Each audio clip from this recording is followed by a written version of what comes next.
ચાલો good morning બેટા, Bipin sir is here. તો લાસ્ટ લેક્ચરમાં આપણે ઉદાહરણ 1.8 સુધી જોયું, અભ્યાસ કર્યો. હવે આપણે ત્યાંથી પાછા આગળ વધીએ. તો નોટ, પેન, કેલ્ક્યુલેટર સાથે રાખો. ચાલો હવે ટેક્સ્ટબુક સાથે રાખી વાંચો. 10⁻⁻8 કુલમ અને 10⁻⁸ કુલમ બરાબર નેગેટિવ. એક પ્લસ છે, બીજો નેગેટિવ. મૂલ્યના બે બિંદુવત વિદ્યુતભારો અનુક્રમે Q1 અને Q2 એકબીજાથી 0.1 મીટર અંતરે મૂકેલા છે. ચાલો આપણને આકૃતિમાં થોડી ઇન્ફોર્મેશન આપી છે, તો આપણે એ પ્રમાણે કામ કરીએ. ધ્યાનથી જોતા જાઓ.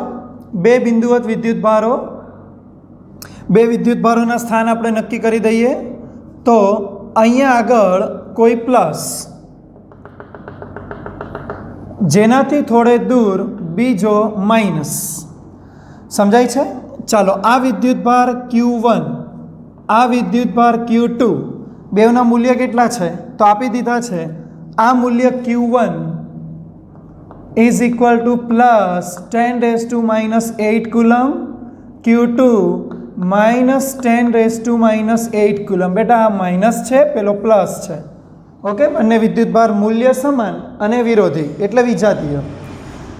ચાલો 0.1 મીટર અંતરે મૂકેલા છે, મતલબ આ બે વિદ્યુતભારો વચ્ચેનું ડિસ્ટન્સ 0.1 મીટર.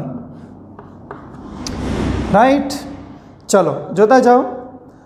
આકૃતિ ABC બિંદુએ વિદ્યુત ક્ષેત્ર ગણો. આકૃતિમાં ABC બિંદુ પર વિદ્યુત ક્ષેત્ર ગણો. ચાલો આપણે પહેલા બિંદુ બતાવીએ દીકરા. તો અહીંયા આગળ બિંદુ A, પછી લંબ અક્ષ પર બીજું બિંદુ છે B, અહીંયા આગળ સેકન્ડ પોઈન્ટ છે B, ત્યાર પછી અહીંયા આગળ છે C, અને અહીંયા અક્ષ પર એટલે ધન પાસે બિંદુ આપેલું છે B. થયું ક્લિયર? દરેકના અંતરો પણ આપી દીધા છે બરાબર. ચલો તો અંતરો પણ બતાવી દઈએ. આ જે C બિંદુ છે એ લંબ અક્ષ પર, અને કેટલે તો આ વિદ્યુતભાર માઇનસ આ વિદ્યુતભાર પ્લસ, બંને પાસેથી અંતરો છે 0.1 મીટર, 0.1 મીટર. મતલબ કે આ તો બધી બાજુ સરખી થઈ. અને આ બાજુનું ડિસ્ટન્સ, આ બિંદુ ત્યાંથી આ અંતર એટલે પ્લસ સુધી, આ છે 0.05 મીટર, 0.05 મીટર. ઓકે, ચાલો આ બધા અંતરો આપી દીધા છે. 0.1, 0.05, આ બાજુ બંને 0.1, A, B એન્ડ C ત્રણ લોકેશન છે, અને ત્રણેય પરના વિદ્યુત ક્ષેત્ર ગણો. તમારે ત્રણ લોકેશન પર વિદ્યુત ક્ષેત્ર મેળવવાના છે. ચાલો તો બેટા ધ્યાનથી હવે શીખો. આ ત્રણ લોકેશનમાં સ્ટાર્ટ કરીએ A પાસે. બોલો, પહેલાં તો A પાસે વિદ્યુત ક્ષેત્ર લાવવું છે, તો દિમાગ લગાવો. એની પાસે ધન ઋણ બે વિદ્યુતભાર છે, તો બંને દ્વારા A પાસેની દિશા ચેક કરો. ચાલો તો આ પ્લસ યાદ કરો, તો મેં તમને જે નીતિ નિયમ શીખવાડેલા છે કયા? જો પ્લસ વિદ્યુતભાર તો ક્ષેત્ર ક્યાં હોય? બહાર. અને માઇનસ વિદ્યુતભાર તો ક્ષેત્રની દિશા કઈ? અંદર. આકર્ષણ, પેલું બહાર અપાકર્ષણ પ્રકાર. ક્લિયર છે? ચાલો તો એ પાસેની વાત પ્લસ દ્વારા બોલો. તો બહાર એટલે આ પ્લસમાંથી રેખા બહાર બહાર બહાર, આપણે અહીંયા વેક્ટર બતાવીએ એટલે આ દિશા કોની? EA. ધન દ્વારા A પાસે એટલે EA, એ આપણે નાનો ને નીચે લખ્યો છે બરાબર. ચાલો ઋણ દ્વારા બોલો. ઋણમાં અંદર ક્ષેત્ર, તો આ જ બિંદુએથી ક્ષેત્ર અંદર જે છે E કોણ? આ EA છે ને એ પાસેનું બરાબર. આપણે છે ને એવું કરીએ, E પ્લસ લખીએ એટલે આ ધન દ્વારા, આને લખીએ E માઇનસ એટલે ઋણ દ્વારા. સમજાયું મારી વાત? જો ફરીથી, ધન દ્વારા ક્ષેત્ર બહાર એટલે આ દિશામાં એરો E અને નાનો નીચે પ્લસ, ઋણ દ્વારા આ દિશામાં E નીચે માઇનસ. સમજાયું મારી વાત? ચલો હવે આ બંને વિદ્યુત ક્ષેત્રનું એ પાસે આપણે પરિણામ લાવવાના છીએ. તો સદિશની મેથડ યાદ કરો, બંને એક દિશાના સદિશ, તો બોલો સરવાળો થાય. ભણાવ્યું તો યાદ છે ને? જો એક વસ્તુ હંમેશા માઇન્ડમાં રાખો, આ ટાઈપના પ્રશ્ન સોલ્વ કરો તો જો બે વેક્ટર એક દિશામાં હોય તો હંમેશા સરવાળો, નોંધ કરી દેજો. જો બંને વેક્ટર વિરોધીમાં આવે તો હંમેશા બાદબાકી, અને જો બે વેક્ટર કોઈ એંગલ પર હોય અને એનું પરિણામ લાવવા ઈચ્છતા હોય તો સબાચની રીત એટલે અંડરરૂટ દ્વારા પરિણામ મેળવી શકાય. આપણે અગાઉ દાખલામાં જોયું હતું, રૂટ કરીને a² + b² + 2ab cos θ, આ સબાચની રીત દ્વારા પરિણામ બને. તો આ 3 નીતિ નિયમ તમારે ખાસ યાદમાં રાખવાના છે અને એ નિયમને આપણે અહીંયા ફોલો કરીશું. ઓકે, ચાલો હવે બધા ધ્યાનથી પાછા આવો પોઈન્ટ પર. બોલો તો એ પાસે, એટલે આપણે પહેલી ગણતરી શું કરીશું? બોલો, આકૃતિમાં બિંદુ એ પાસે બંને વિદ્યુત ભારો દ્વારા ઉદ્ભવતા વિદ્યુત ક્ષેત્રો ની દિશા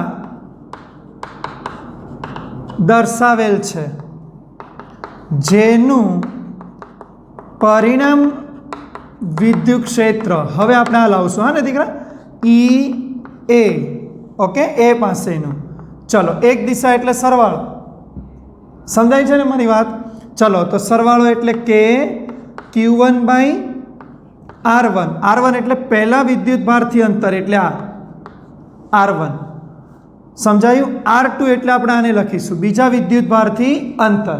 ચલો બોલો, તો પ્લસ કે Q2/R2.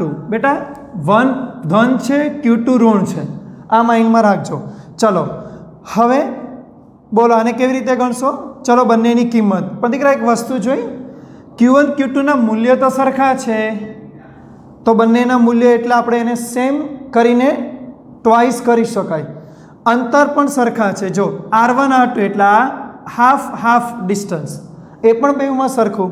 બોલો તો આને ડબલ કરી દઈએ, શું લખીશું? 2 time KQ1 R1 square, sorry હા સ્ક્વેર, R1 સ્ક્વેર, કારણ કે બિંદુવતનું સમીકરણ KQ/R².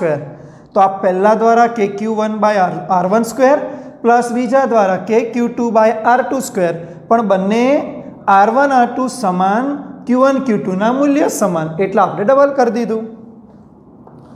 સમજાય મારી વાત? ક્લિયર છે ને? આનું કારણ શું છે? તો કારણ તમારે આવી રીતે લખી દેવાનું, Q1 Q2 અને R1 = R2 બંને સરખા છે, બરાબર? એટલા માટે આપણે આવું કર્યું છે. ચલો કિંમત બોલો, 2 × K 9 × 10⁻⁹, Q1 બોલો મૂલ્ય 10⁻⁻8, R1 સ્ક્વેર, R1 એટલે આ, તો આ અંતર કેટલું? તો આ તો 0.1નું અડધું થાય, આપણે R1 જ જોવાનું ને, તો 0.1નું હાફ એટલે 0.05 એનો સ્ક્વેર. બોલો સમજાય છે મારી વાત? ક્લિયર થાય છે? તો આપણે અત્યારે શું ચર્ચા કરી રહ્યા છીએ? એ બિંદુ પાસેનું પરિણામ વિદ્યુત ક્ષેત્ર લાવવાની આપણે ગણતરી કરી રહ્યા છે. સમજાય છે મારી વાત? ચલો, તો જો હું આનું કેલ્ક્યુલેશન કરીશ તો આ આન્સર મને કેટલો મળશે? તો આ આન્સર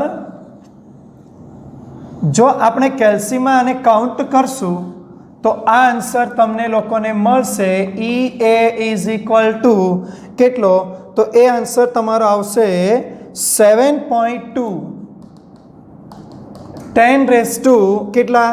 4 N/કુલમ.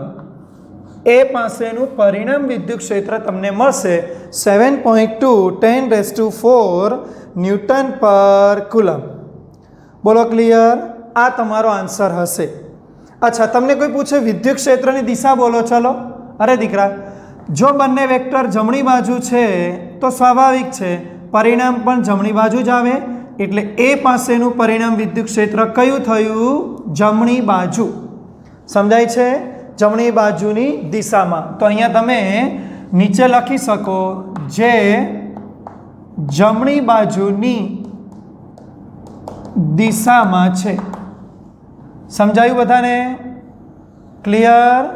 તો આપણે પરિણામ વિદ્યુત ક્ષેત્ર એ પાસે મળી ગયું. ચાલો આવી રીતે બી પાસેની વાત ગણો. બી પાસે બોલો, બી બિંદુ ક્યાં છે? ઓહો, અહીંયા છે.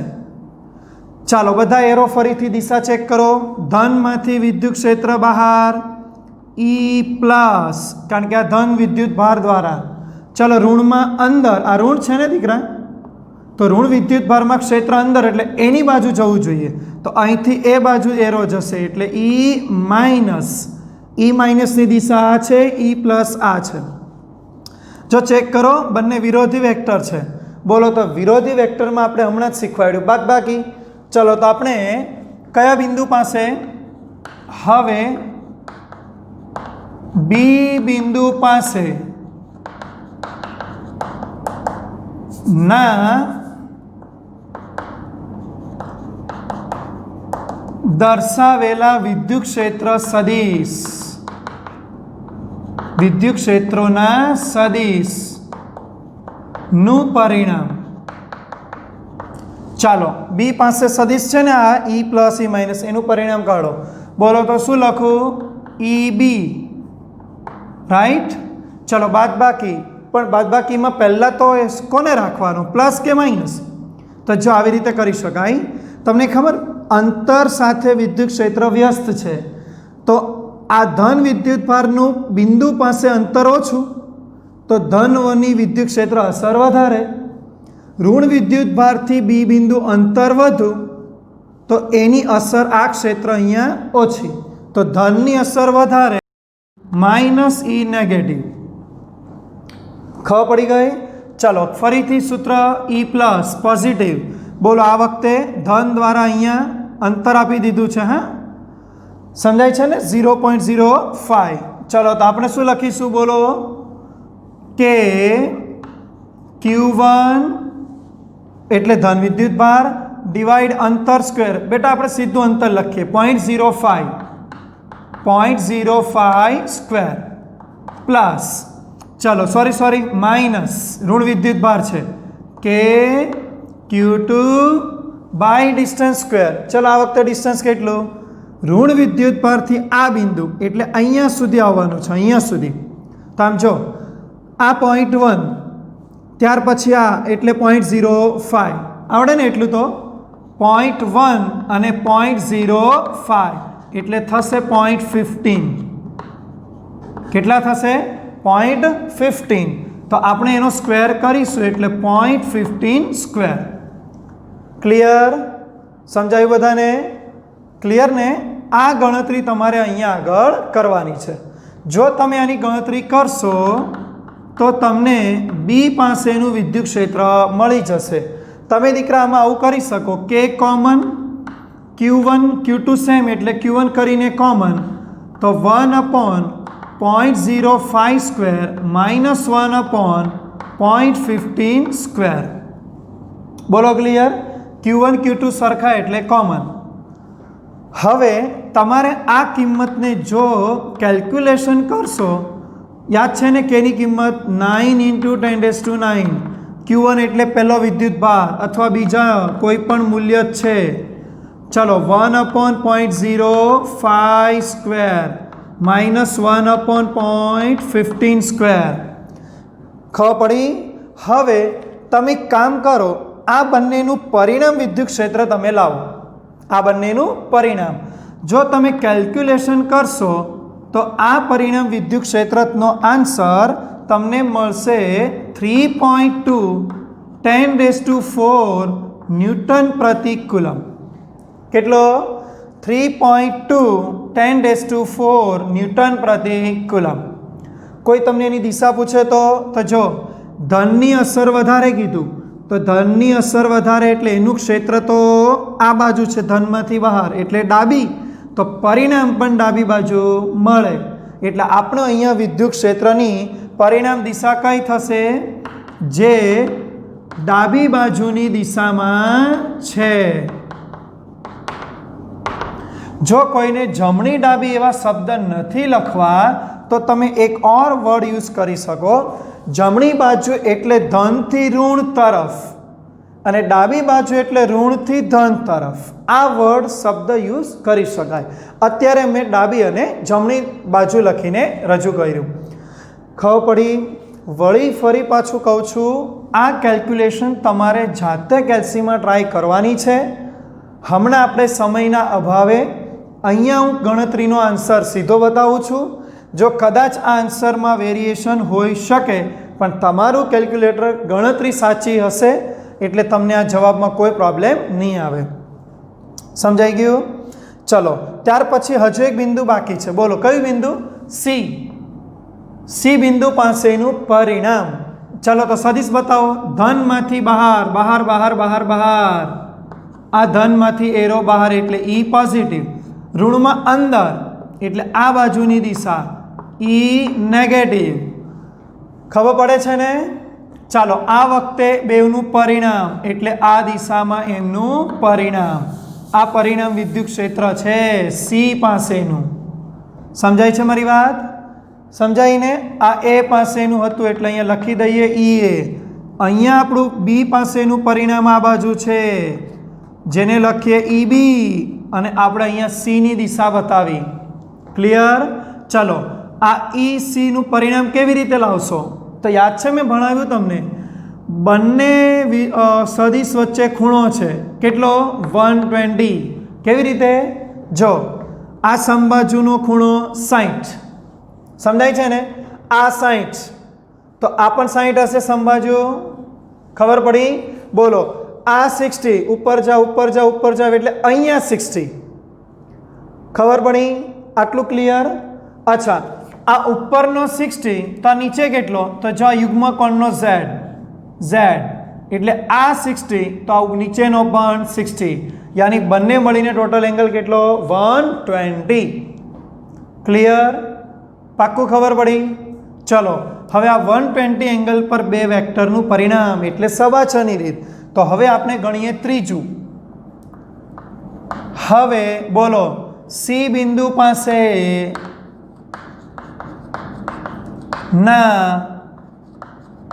દર્શાવેલા વિદ્યુત ક્ષેત્ર સદિશો નું પરિણામ. ચાલો, ઈસી બોલો શું લખાશે? યાદ કરો.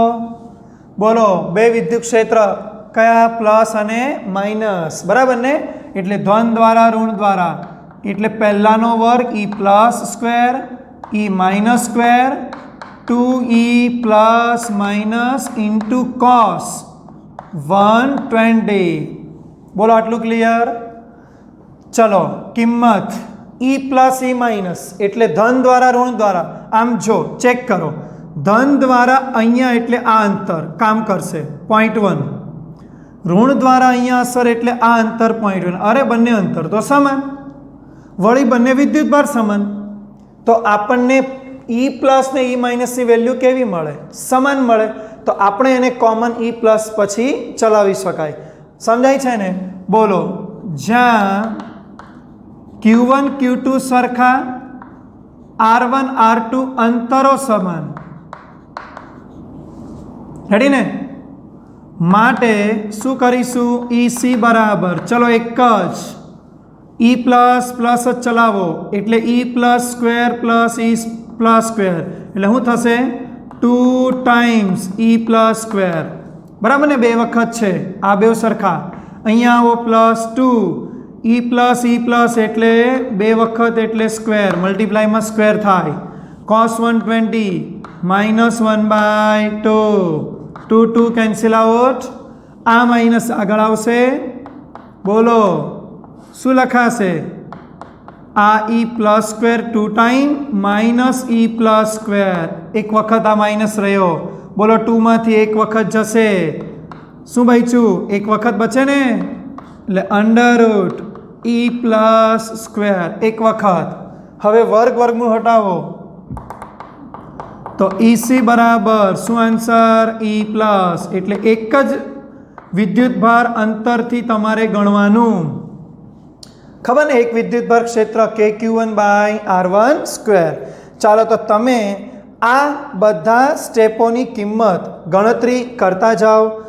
ચલો તો આપણે બધા ક્ષેત્રની ગણતરી કરતા જઈએ. બોલો શું લખીશું? EC બરાબર કેની કિંમત 9 10⁻⁹ Q1 બોલો 10⁻⁻8 by R1 square. R1 square એટલે દીકરા આ વિદ્યુત ભારથી 0.1 ને એટલે હું લખીશ 0.1 સ્ક્વેર. બોલો ક્લિયર? ચલો આ બધું કેલ્ક્યુલેશન તમે કરશો. આ તો આસાન છે. જો આ તો આપણે પણ ગણી શકીએ. 0.1 એટલે 10 - 1 -1 પણ અહીંયા સ્ક્વેર એટલે 10 - 2. આ -2 પર જાય એટલે +2 એટલે 9 ઘાત ઓલરેડી પ્લસ અને આ 2 ઘાત પ્લસ એટલે 11 ઘાત પ્લસ 8 માઇનસ તો 11 માંથી 8 માઇનસ કરો એટલે 3.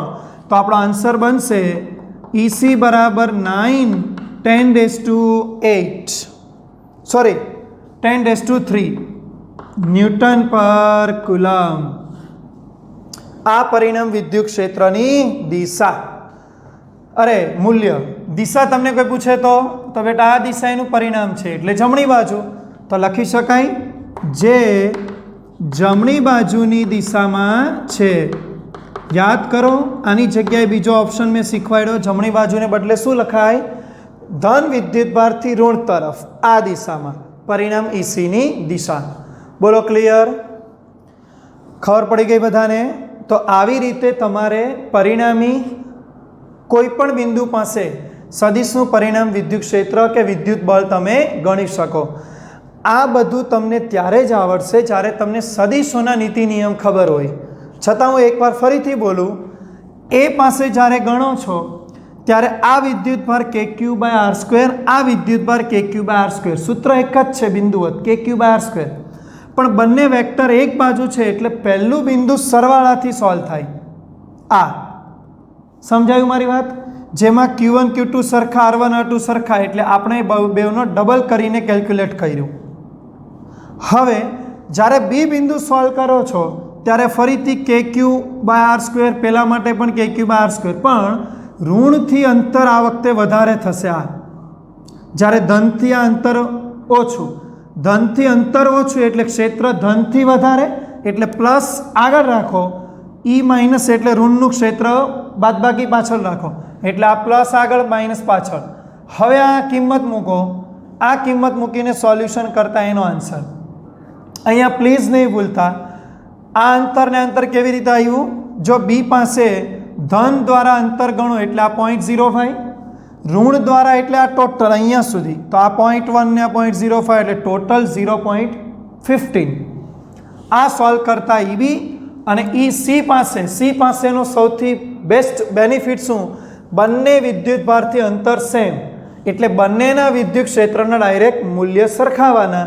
તો આપણે વિદ્યુત ક્ષેત્રના મૂલ્ય પ્લસ માઇનસ નથી લખ્યા, હવે પ્લસ જ બધે કરી આપ્યા એટલે આ બંને થઈને 2E², 2E +² પછી આ બંને થઈને 2E +² cos 120 યાદ છે ને? cos 120 -1/2 2 2 cancel. આ બધું સોલ્વ કરતા એક જ ધનની અસર આવી અને એ જ ધનની અસર તમારે કિંમત મૂકો એટલે આ જવાબ અને એની દિશા. બોલો ક્લિયર?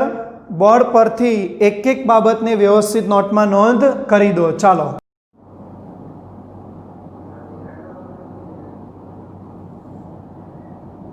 ચાલો બેટા, ઉદાહરણ 9 કમ્પ્લીટ થયા પછી આવો ઉદાહરણ નંબર 10. ચલો ધ્યાન આપી દો. ઉદાહરણ 1.10. બે વિદ્યુત ભારો ±10 માઇક્રોકુલમ એકબીજાથી 5 mm અંતરે મૂકેલા છે. આકૃતિ 1.21a એટલે એ નંબરની પહેલી આકૃતિ જોવાની છે. દર્શાવ્યા મુજબ ડાયપોલની અક્ષ પરના કેન્દ્રથી 15 સેમી દૂર ધન વિદ્યુતભાર બાજુ આવેલા પી બિંદુ, પહેલો પી બિંદુ. સેકન્ડ બી સવાલ, આકૃતિ બી માં દર્શાવ્યા મુજબ ઓમાંથી પસાર થતી અને અક્ષને લંબ એવા ઓથી 15 સેમી દૂર આવેલા ક્યુ બિંદુએ વિદ્યુત ક્ષેત્ર ગણો. બેટા વિદ્યુત ક્ષેત્રનો જ સવાલ પાછો આવે છે. ચલો તો આકૃતિ એ પહેલાં જુઓ. આપણો પહેલો ટાર્ગેટ છે આકૃતિ એ. ધ્યાનથી જુઓ આકૃતિ એમાં શું છે તો અહીંયા આગળ વિદ્યુતભાર આપેલા છે, બંને ક્યાં ગોઠવેલા છે ખબર? સૌપ્રથમ તો એક્સ અક્ષ પર ગોઠવેલા છે. બંને વિદ્યુતભારની ગોઠવણી છે એક્સ અક્ષ પર. ક્લિયર? અહીંયા આગળ છે આ -10 માઇક્રોકુલમ, અહીંયા આગળ છે +10 માઇક્રોકુલમ. આ બિંદુ એ, આ બિંદુ બી અને એમનું સેન્ટર છે ઓ. ચાલો આટલી વાત તો ક્લિયર. બંને વચ્ચેનું અંતર 5 mm છે. આ બંને વચ્ચેનું અંતર આપણે ઉપર બતાવીએ. બંને વિદ્યુત ભારો વચ્ચેનું અંતર 5 mm. ઓકે, ચાલો તો સવાલ હતો અક્ષ પર કેન્દ્રથી 15 સેમી દૂર ધન વિદ્યુતભાર બાજુ પી બિંદુ. ચલો ધન વિદ્યુતભાર ક્યાં છે? અહીંયા. એ બાજુ પી બિંદુ પણ કેન્દ્રથી લેવાનો છે 15 સેમી દૂર. તો આપણે આ બાજુ લેવાનું છે ને, તો અહીંયા ધારી લો. ચલો બિંદુ પી, આ કેન્દ્ર છે. બોલો કેન્દ્રથી આ ડિસ્ટન્સ કેટલું? આ ડિસ્ટન્સ તમને આપી દીધું છે 15 સેન્ટીમીટર. બોલો સવાલ છે આ બિંદુ પાસેનું વિદ્યુત ક્ષેત્ર ગણો. સમજાય છે મારી વાત? ચલો બહુ આસાન સવાલ છે, ધ્યાનથી ખાલી તમે જોજો. પહેલાં તમે મને એ જણાવો, સરખા મૂલ્યના વિજાતીય વિદ્યુત ભારો પરિમિત અંતરે ગોઠવાય ને બનતી રચના એટલે શું ખબર? ડાયપોલ. મતલબ કે આ જે છે ને એ આખી રચના ડાયપોલ છે. શું છે? ડાયપોલ. સમજાય છે મારી વાત? ખાસ ધ્યાન આપજો, આ ડાયપોલની રચના છે. તો હું અહીંયા લખું પહેલાં આકૃતિમાં અથવા આકૃતિ એમાં સમાન મૂલ્યના બંને આકૃતિમાં આમ તો જો કે આપણે લખી શકીએ, ડાયરેક્ટ જ લખી દઈએ. ચાલો અહીં સમાન મૂલ્યના અને વિજાતીય, એક ધન છે એક ઋણ એટલે વિજાતીય વિદ્યુત ભારો પરિમિત અંતરે ગોઠવાતા બનતી રચનાને વિદ્યુત ડાયપોલ કહેવાય, જે આકૃતિમાં છે, જે આકૃતિમાં આપેલ છે. સમજાઈ ગયું ને બધાને? વ્યાખ્યા ટાઈપ આપણે લખી આપ્યું કે આ જે છે એ આપણને જો સ્પષ્ટ કીધું નથી પણ રચના પરથી ખબર પડી કે અરે આ તો ડાયપોલ છે. હવે આપણે સવાલ સોલ્વ કરો. પી પાસેનું વિદ્યુત ક્ષેત્ર. ચલો તો આકૃતિ એ મુજબ પી બિંદુ ક્યાં છે? ડાયપોલની અક્ષ પર. પી બિંદુ ડાયપોલની અક્ષ પર. તમને ઓર એક બાબત સમજાવું. આ પી બિંદુ અક્ષ પર પણ કેટલું ખબર? કેન્દ્રથી 15 સેમી અને આ બે વિદ્યુત ભારો વચ્ચે અંતર કેટલું? 5 mm. એકમ બેલેન્સ કરો. પહેલાં એકમ બેલેન્સ કરો, જો ઘણું ખબર પડશે. 5 mm ને તમે સેન્ટીમીટરમાં ફેરવો તો તમને ખબર શોર્ટ રીતે છે 5 ને 10 વડે ભાગી દેવાના એટલે mm નું સેન્ટીમીટર થઈ જાય. તો આ થશે 0.5 સેન્ટીમીટર. દીકરા ખબર પડી? આ બે વિદ્યુતભાર વચ્ચે 0.5, જ્યારે આ અંતર જે છે કેન્દ્રથી એ 15 સેમી છે. તમને બધાને ખબર આ અંતર આપણા માટે x છે. x કેન્દ્રથી અંતર x અક્ષ પર છે આ. અને આ ડાયપોલના વિદ્યુતભાર વચ્ચેનું અંતર છે એટલે આને આપણે 2a કહીએ. 2a બે વિદ્યુતભાર વચ્ચેનું અંતર. દીકરા આ જે અંતર છે એની સરખામણીમાં અંતર વધારે છે. સમજાય છે મારી વાત? તો યાદ કરો, આપણે એની સરખામણીમાં r અથવા x વધારે હોય ત્યારે શું કરતા? ત્યારે આપણે આ સ્મોલ ડિસ્ટન્સને અવગણતા, એટલે મોટા અંતરનું સમીકરણ એપ્લાય કરતા. તો આપણે અહીંયા પણ એ જ લેશું. તો અહીંયા લખવું પડે અક્ષ પર x much greater than a, અક્ષ પર a પાસે હોવાથી ત્યાં આગળ ડાયપોલનું વિદ્યુત ક્ષેત્ર E of P, રાઈટ. ચલો અક્ષનું સૂત્ર અને મોટા અંતર 2kp/x³. યાદ છે ને? મોટા અંતરની કન્ડિશન વાપરીને આ સૂત્ર થિયરીમાં ભણાવ્યું, ડાયપોલની થિયરી. ન યાદ હોય તો વિડીયો એકવાર ફરીથી જોજો. ડાયપોલની અક્ષ પર મોટા અંતર માટેનું સમીકરણ. ચાલો બેટા, કે રહેવા દેશો, પી નથી તો લખશું Q2A મોમેન્ટ /x³. ક્લિયર? ચાલો કિંમત મૂકો. E of P 2 કેની કિંમત 9 × 10⁹ Q વિદ્યુતભાર આપ્યો છે, મૂલ્ય એટલે 10 માઇક્રો -6. 2A એટલે બે વચ્ચેનું અંતર. આપણે મીટરમાં SI એકમ મીટરમાં જ ગણતરી કરવાની. ચલો તો આ અંતર 5 mm નું મીટર કરો. 5 mm નું મીટર એટલે 5 મિલીમીટર એટલે -3. જો દીકરા એક વાત શીખવાડું, આ 2A છે એટલે 2 ટાઈમ્સ A, વાત સાચી, પણ કિંમત મૂકો ને ત્યારે આખું 2A છે, આખું ડિસ્ટન્સ. હા, પ્લીઝ ભૂલ નહીં કરતા, નહીં તો ઘણા સ્ટુડન્ટ આવું કરે, 2 × A એટલે 5 એટલે પાછું 10 થઈ જાય. નહીં, ટોટલ ડિસ્ટન્સ આપણું 2A આખું છે, સંપૂર્ણ છે, એટલે 5 mm 2A ની જગ્યા પર. ઓકે, ચલો x³ એટલે 15 સેન્ટીમીટરના મીટર -2 થશે, એનો ક્યુબ. જોઈ લો x³ છે. ક્લિયર? ચાલો આ બધી વેલ્યુને તમારે ગણવાની છે. બોલો, જો હું આ દરેક વેલ્યુ ગણીશ તો કેલ્સીની અંદર તમને આ આન્સર યાની અક્ષ પરનું વિદ્યુત ક્ષેત્ર બોલો મળી જશે. સમજાય છે ને મારી વાત? તો અક્ષ પરનું પરિણામ વિદ્યુત ક્ષેત્ર બધી વેલ્યુ ગણશો એટલે કઈ દિશામાં, કેટલું મળશે? તો એ તમારો આન્સર મળશે 2.6 10⁵ ન્યૂટન પર કુલમ. આ આન્સર તમારો આવશે 2.6 10⁵ ન્યૂટન પર કુલમ. બોલો ક્લિયર? સમજાઈ ગયું બધાને? રેડી? 2.6 રાઉન્ડ ફિગરમાં તમે 2.7 પણ બોલી શકો. હા, કોઈ પ્રોબ્લેમ નથી. 6 પછીના ફિગર હોય તો 2.7 તમે લખી શકો. બોલો ક્લિયર? આટલું સમજાઈ ગયું બધાને? ખાસ તમારે બેટા એ મગજમાં રાખવાનું, આ મુદ્દો લખવો ફરજિયાત છે. કારણ કે તમે ડાયપોલની અક્ષનું સૂત્ર સીધું ક્યારે એપ્લાય કરો? જ્યારે આકૃતિમાં ડાયપોલ હોય. અને એ લોકોએ કીધું નથી કે ડાયપોલ છે, પણ આપણે એની રચનાને જોઈને ઓળખાણ કરી એટલે લખવું પડે કે ડાયપોલ આને કહેવાય ને, એ ડાયપોલ છે એટલે એનું અક્ષનું સૂત્ર આપણે પછી એપ્લાય કરાય. ચલો બોલો, આકૃતિ A ક્લિયર? હવે આવો આકૃતિ B. બોલો, આકૃતિ હવે B પર આવવાનું છે. ચાલો B આકૃતિને બધા ફરીથી જુઓ એક વખત. વળી પાછા બંને વિદ્યુત ભારો આ રીતે છે.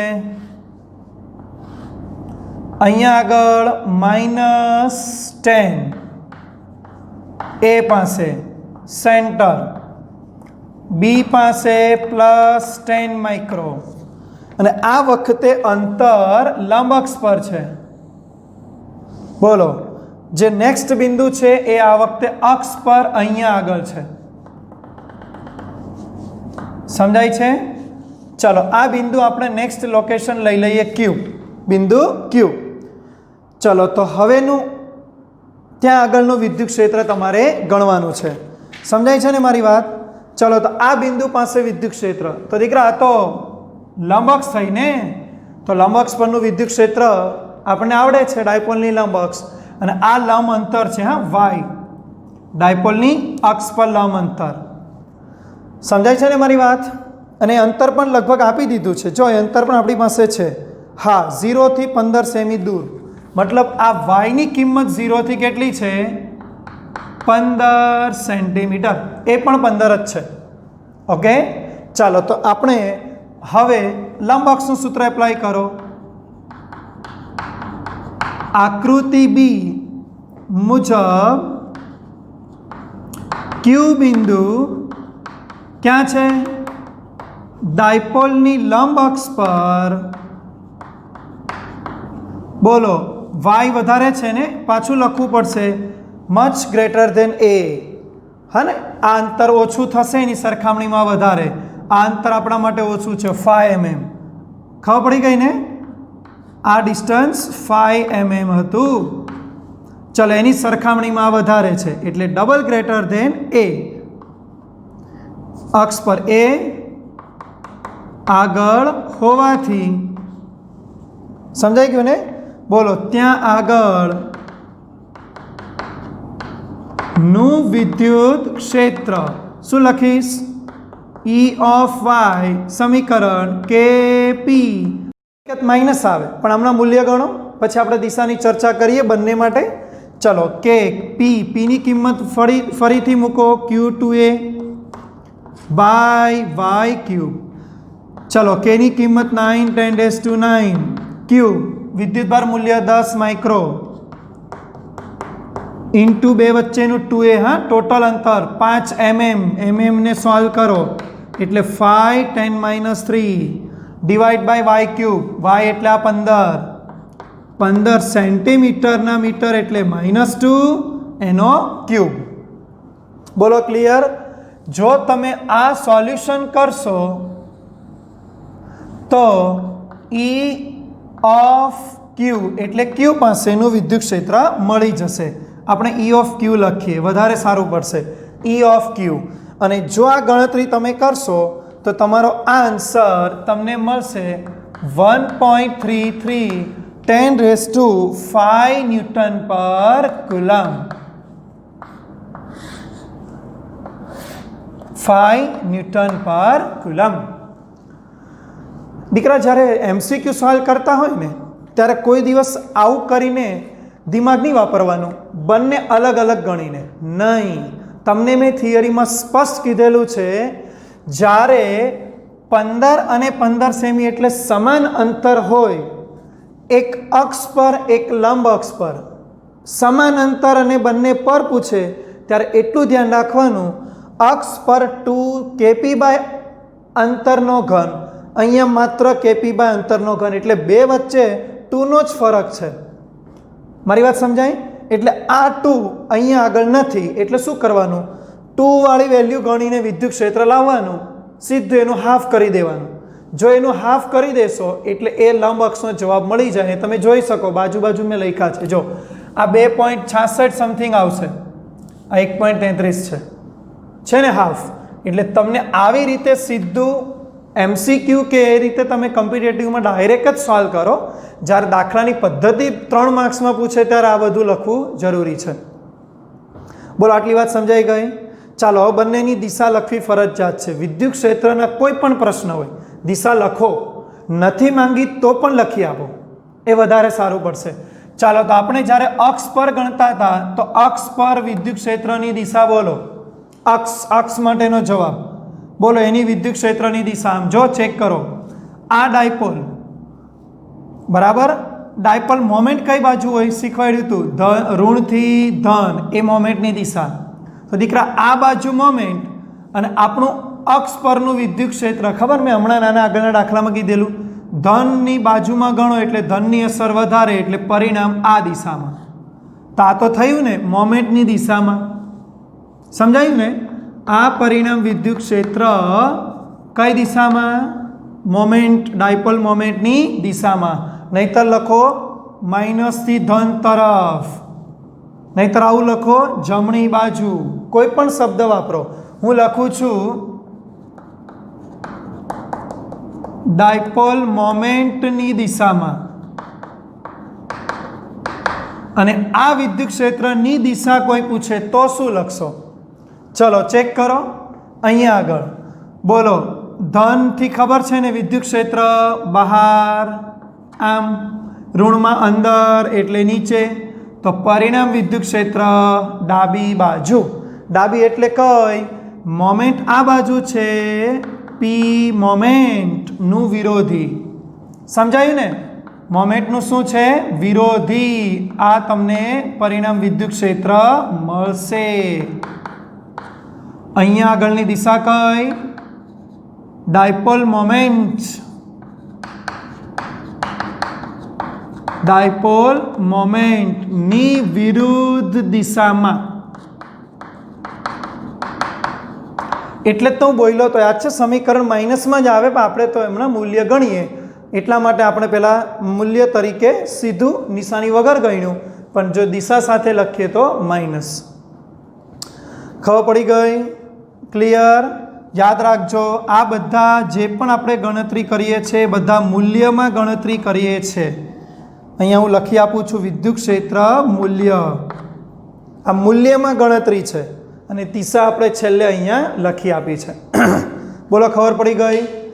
ક્લિયર? આવી રીતે ડાયપોલના કોઈ પણ પ્રશ્ન તમે સોલ્વ કરી શકો. સમજાઈ ગયું? પરીક્ષામાં જો આ દાખલામાં ચેન્જ થાય તો દીકરા મોમેન્ટની આ વિદ્યુતભાર વચ્ચેનું અંતર ચેન્જ થઈ શકે. અને તમે આવો એક હોમવર્કમાં દાખલો ગણો, 5 mm ને બદલે 2 મિલીમીટર એટલે 2 mm અહીંયા લેવાના. અને આ જ પ્રશ્ન બાકી બધું 15 સેમી પણ સેમ, લંબ અક્ષ પણ સેમ, અને તમારે એની ગણતરી વિદ્યુત ક્ષેત્રની જાતે કરવાની છે. ક્લિયર? તો આ થઈ ગયું ઉદાહરણ નંબર 1.10. વ્યવસ્થિત નોટમાં લખી દેજો. ચાલો દીકરા, કન્ટિન્યુ. 10 નંબરનું ઉદાહરણ જોયા પછી હવે આપણે શરૂ કરીએ ઉદાહરણ 1.11. ચલો, આકૃતિ તૈયાર છે, સમજવાનો પ્રયત્ન કરો. આકૃતિમાં વિદ્યુત ક્ષેત્રના ઘટકો EX બરાબર, ચલો, EX is equal to alpha x raise to 1/2, ત્યારબાદ EY અને EZ ઇઝ ઇક્વલ ટુ 0, જ્યાં આલ્ફાની કિંમત 800 ન્યૂટન પ્રતિ coulomb metre raise to 1/2. Okay, આવું કંઈક વેલ્યુ છે. તો ઘનમાંથી ફ્લક્સ અને ઘનની અંદરના વિદ્યુત ભારની ગણતરી કરો તથા એ 0.1 મીટર લો. 0.1 મીટર લો. ખૂબ જ અગત્યનો દાખલો, ખાસ તૈયાર કરો વિદ્યાર્થી મિત્રો. આ દાખલો તમને પરીક્ષામાં 3 માર્ક્સની અંદર કામ લાગી શકે એવો મોસ્ટ IMP દાખલો. બરાબર છે? ચાલો, રકમ ફરીથી સમજો. આ જે આકૃતિ છે ને એમાં એક સરસનો સમઘન આપ્યો છે. આ સમઘનમાં કહેવામાં આવ્યું છે કે જે વિદ્યુત ક્ષેત્ર અસર કરે છે ને એ આ રીતે છે. જો EX બરાબર આલ્ફા એક્સ રૂટ 1/2 એટલે રૂટ EY ને EZ 0. દીકરાનો મતલબ ખબર પડે? આનો મતલબ એવો થાય એક્સ અક્ષ પર અસર છે, YZ પર 0. મતલબ કે આપણા આ કિસ્સામાં વિદ્યુત ક્ષેત્ર માત્ર કઈ અક્ષ પર છે? એક્સ અક્ષ પર. એટલે આકૃતિમાં આવી રીતે ડ્રો કરી શકાય. આ દિશામાં વિદ્યુત ક્ષેત્ર છે, સમજાય છે ને? આ દિશામાં કોઈ પૂછે કેટલું, તો આલ્ફા એક્સ રૂટ આટલું વિદ્યુત ક્ષેત્ર આ અક્ષ પર છે. હવે છે ને તમે મને એટલું કહો, આ સમઘન જે પોઝિશનમાં મૂક્યો છે અને વિદ્યુત ક્ષેત્ર આ દિશામાં હોય તો બધી રેખા આ બાજુ પસાર થાય, તો સમઘનમાં ક્યાં સપાટીમાં ફ્લક્સ આવે, ક્યાં નહીં આવે? ચલો દિમાગ લગાવો. આ ક્ષેત્ર રેખા બધી આ બાજુ જાય છે. બોલો, ચલો, આ દિશામાં વિદ્યુત ક્ષેત્ર જાય. સમજો, હું અહીંયા બતાવું, આ આકૃતિમાં બતાવું તો અહીંથી વિદ્યુત ક્ષેત્ર આ દિશામાં, અહીંથી વિદ્યુત ક્ષેત્ર આ દિશામાં, સેમ એજ. ચલો બોલો, તો ફ્લક્સ ક્યાં પસાર થાય? તો જોતા તમને કદાચ આમાં સમજ પડી ગઈ હશે, ફ્લક્સ બે જ પૃષ્ઠ સપાટીમાં પસાર થશે એટલે સંકળાશે. કયા કયા? એક આ પૃષ્ઠ, કારણ કે એને લંબરૂપે નીકળે છે, બીજું આ પૃષ્ઠ જેને લંબરૂપે નીકળે છે. બોલો, તો આ બંને પૃષ્ઠમાં ફ્લક્સ કવર થશે, બાકીનામાં કોઈ ફ્લક્સ કવર નહીં થાય. હું તમને પ્રેક્ટિકલી સમજાવું. આ જે રૂમ અત્યારે છે, આવો રૂમ તમારે ઘરની અંદર પણ વિચારો, અને આ રૂમમાં આ દિવાલ મારી પાછળ અને મારી આગળની આ દિવાલ, તો આ બાજુથી ક્ષેત્ર પહેલી બાજુ જઈ રહ્યું છે, તો મતલબ કે આ બંને દિવાલોમાંથી રેખા પસાર થશે, અર્થાત આ બંને દિવાલોમાંથી ફ્લક્સ પસાર થશે. બાકીની કોઈ દિવાલમાં નહીં થાય. જો વિચારો, નીચેનો બેઝ તો રેખા સ્પર્શીને જશે, ઉપર સીલિંગ સ્પર્શીને જશે. સમજાય છે મારી વાત? સામેની ને મારી આ અત્યારની બોર્ડ પરની આ બે દિવાલ, તો એ દિવાલ એક આમ છે આ બોર્ડ પરની, તો એને પણ સ્પર્શીને જશે. પહેલી દિવાલ દૂર છે પણ એને પણ સ્પર્શીને જશે. યાની 4 દિવાલમાં સ્પર્શીને જાય એટલે ફ્લક્સ કવર નહીં થાય. 2 જ દિવાલમાંથી ફ્લક્સ પસાર થશે કારણ કે ક્ષેત્ર રેખા એમાંથી ક્રોસ કરે છે. બોલો, એ બંને દિવાલ આ. ચાલો નામ આપી દઈએ. આ દિવાલ નંબર 1, આ આપણા માટે દિવાલ નંબર 2. બોલો ક્લિયર? તો આ 1 અને 2 આ બંને દિવાલની ગણતરી આપણે પહેલાં ફ્લક્સમાં કરવાની છે. ચાલો તો આપણે ગણતરી કરીએ. પહેલો સવાલ ફ્લક્સ વિશે છે, સમઘનનું કુલ ફ્લક્સ. તો મને ખબર પડી કે ક્યાં ફ્લક્સ સંકળાય એટલે મારે પહેલાં લખવું જરૂરી છે. તો લખી દેવાનું, આપેલા સમઘન રચનામાં વિદ્યુત ક્ષેત્ર ધન x દિશામાં હોવાથી સમઘનની બે સપાટી કઈ? આ એક, સામે 2. દીકરાને ઓર વધારે ક્લેરિફાઈ કરવું હોય તો આમ કરી શકાય. આ સપાટી કઈ બને ખબર છે? આ બાજુ આ દિવાલ. જો મારી વાત સાંભળો, આ દિવાલ એટલે બહાર z અક્ષ, ઉપર y, એટલે આ yz સમતલ થઈ ગયું. એટલે વધારે ક્લિયર, બે સપાટી yz સમતલ, આ વધારે ક્લિયર. રેડી? સપાટી માંથી ક્ષેત્ર રેખાઓ પસાર થવાથી તેની સાથે ફ્લક્સ સંકળાશે.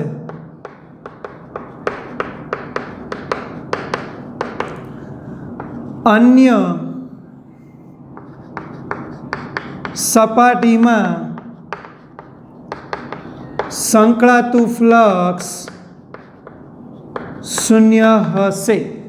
ચાલો ક્લિયર થઈ ગયું? લખવું જરૂરી છે આવી બાબત. હવે તમે જેમાં સંકળાય એની ગણતરી કરો. ચાલો તો જે સપાટીમાં સંકળાય છે એની ગણતરી હવે આપણે ક્લિયર કરીએ.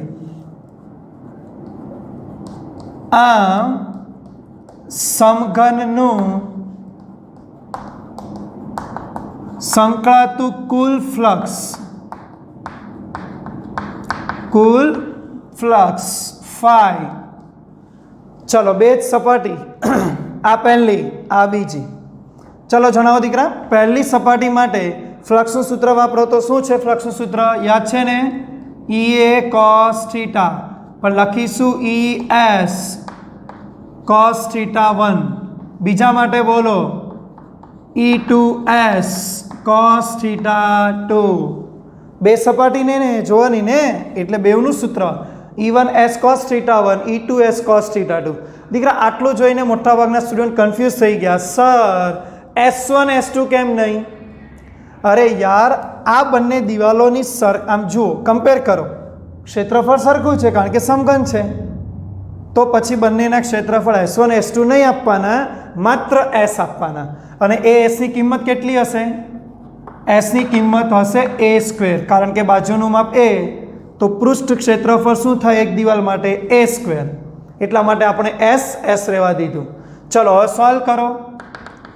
phi E1 એટલે આ દિવાલ પાસેનું વિદ્યુત ક્ષેત્ર. તો વિદ્યુત ક્ષેત્ર આ દિવાલ પાસે સૂત્ર આવ્યું, લગાવો. ચલો સમીકરણ આલ્ફા, પછી બધી કિંમત મૂકજો આલ્ફાની. x એટલે x યામ, તો આપણે આ દિવાલ પર ઊભા હોય તો x યામ તો a થયો, તો લખો ઇન્ટુ a⁻², આપેલું છે દીકરા 1/2. સમજાય છે ને? આ કોની કિંમત? EX મતલબ વિદ્યુત ક્ષેત્ર. ચલો આ વિદ્યુત ક્ષેત્ર ઇન્ટુ S ક્ષેત્રફળ કેટલું? A². આ દિવાલ. રેડી?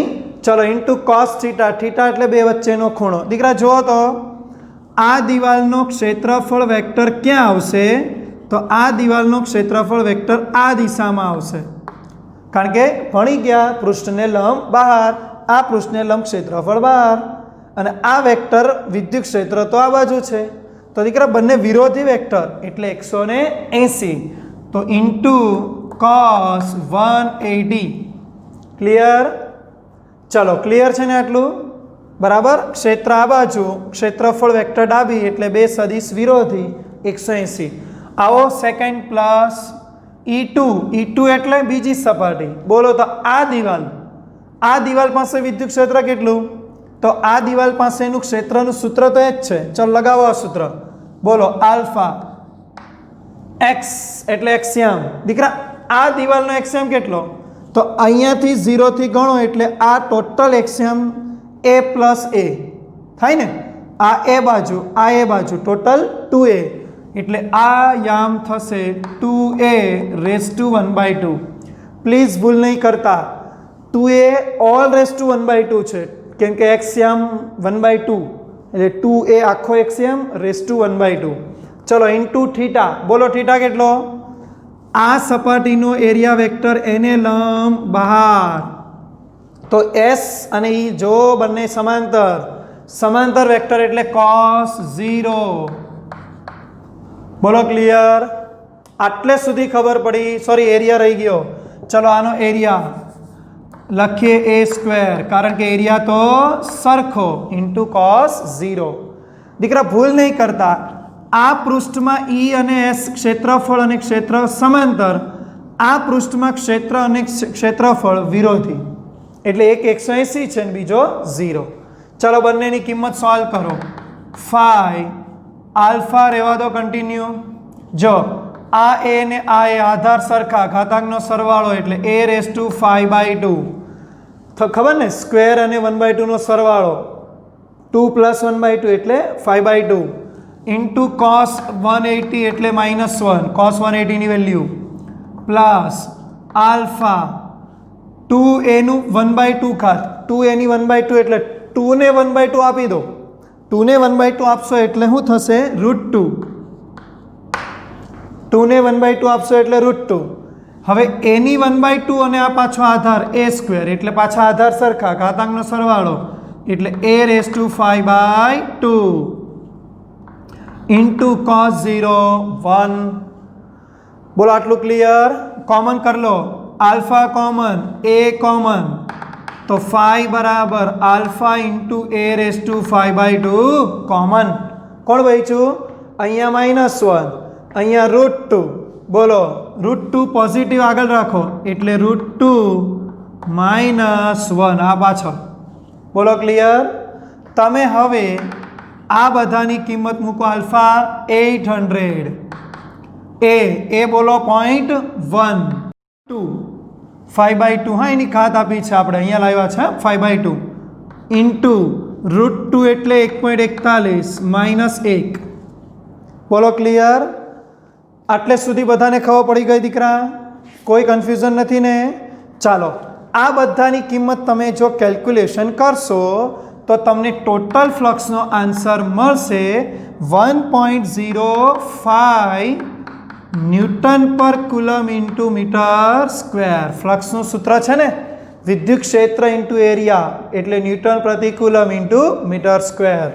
આ આપણને મળી ગયું સમઘનનું ટોટલ ફ્લક્સ. આ આપણો પહેલો સવાલ, સમઘનનું ટોટલ ફ્લક્સ.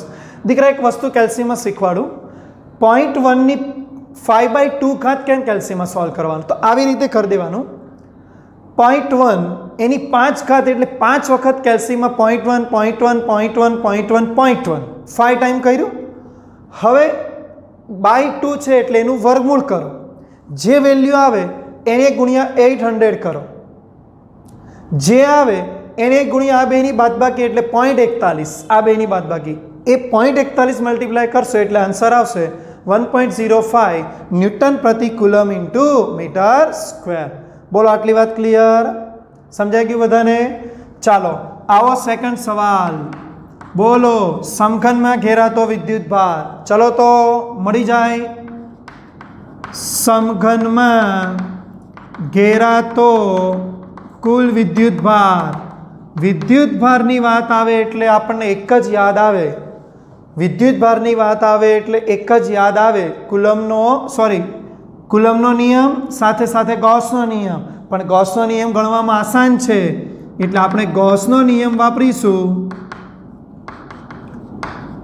બોલો, ગૌસનો નિયમ ફાઈ બરાબર ઘેરાતો વિદ્યુતભાર ભાગ્યા એપ્સિલોન નોટ. બરાબર. ચલો સિગ્મા ક્યુને કરતા એટલે ફાઈ ઇન્ટુ એપ્સિલોન નોટ. ફાઈની કિંમત આવી રહી 1.05. એપ્સિલોન તો મોડે જ છે 8.85 10 - 12. બોલો ક્લિયર? જો દીકરા તમે આ સોલ્યુશન કરશો તો સિગ્મા ક્યુનો આન્સર એટલે સમઘનમાં ઘેરાતો વિદ્યુતભાર કેટલો આવશે? એ તમારો આન્સર 9.27 10⁻⁻12 કુલમ. આ તમને સમઘનમાં ઘેરાતો વિદ્યુતભાર મળશે. સમજાય છે મારી વાત? આ સમઘનમાં ઘેરાતો વિદ્યુતભાર તમને મળશે.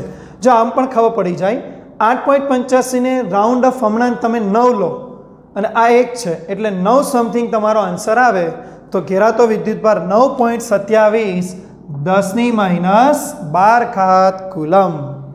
બોલો ખબર પડી? દાખલામાં બધું ખબર પડી ગઈ ને?